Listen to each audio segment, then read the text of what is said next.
நிறைய நல்லா இருக்குன்னு சொல்லிட்டு அப்போது பார்த்தீங்கன்னா நம்ம இப்போ மார்னிங் பிரேக்ஃபாஸ்ட் தான் சாப்பிட போகிறோம். இது என்ன கணக்கு பார்த்தீங்கன்னா காய்ச்சியா ஏதோ ஒரு சம்திங். இது வந்து காட்டில் மட்டும்தான் கிடைக்கும் அந்த மாதிரி ஒரு நல்ல ப்ரோட்டீன்ஸ் வேணும். இது வந்து பார்த்தீங்கன்னா இந்த இதில் வந்து பார்த்தீங்கன்னா இதான் சம்மந்தி.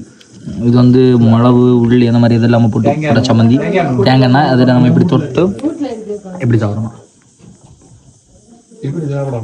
எங்கே எவ்வளோ பெரிய ஹோட்டல் போனாலும் இந்த மாதிரி ஒரு ஃபுட்டு கிடைக்காது. ஹெல்த்துக்கு ஹெல்த் இருக்குது, டேஸ்ட்டுக்கு டேஸ்ட் இருக்குது, ப்ரோட்டீனுக்கு ப்ரோட்டீன் எல்லாமே இருக்குது. அடுத்த கிழங்கு பார்த்தீங்கன்னா எல்லாரும் பார்க்கணும். இது வந்து சேனை கிழங்கு. இது என்ன கிழங்கு? சேனை இல்லை, இது சீனி கிழங்கு. இது எங்கெல்லாம் கிட்டோம், எங்க வீட்டை வச்சு தருவோம். அப்ப இது வேண்டாம், நம்ம அடுத்த அம்மா இதோட சூப்பர் கலர்ல வச்சிருக்கோம்.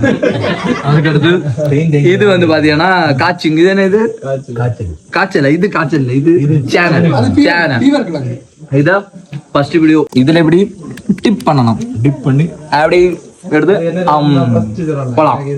அடுத்து ஒரு வெரைட்டி சம்மந்தி ஒன்று கொண்டு வந்துருக்கணும். இப்போ அதையும் உங்களுக்கு அடிதாரேன். இதுதான். இதையும் எப்படி நம்ம இந்த கிழங்கு கூட எடுக்கணும். அப்படியே கொஞ்சம் நல்ல எரிப்பு கூட தரும், அதனால கொஞ்சம் மட்டும் தின்னுவோம். பயங்கர எரிப்பு, ஆனால் டேஸ்டாக இருக்கு, சூப்பராக இருக்கு. நிறைய நல்லா இருக்குன்னு சொல்லிட்டு அந்த காந்தாரி மிளகா வந்து மிக்சிங்க நிறைய வாரி சாப்பிட்டேன். பயங்கர எரிப்பா இருக்கு, நாக்கெல்லாம் நல்லா காந்து தண்ணியெல்லாம் குடிச்சு பார்த்தேன், முடியல.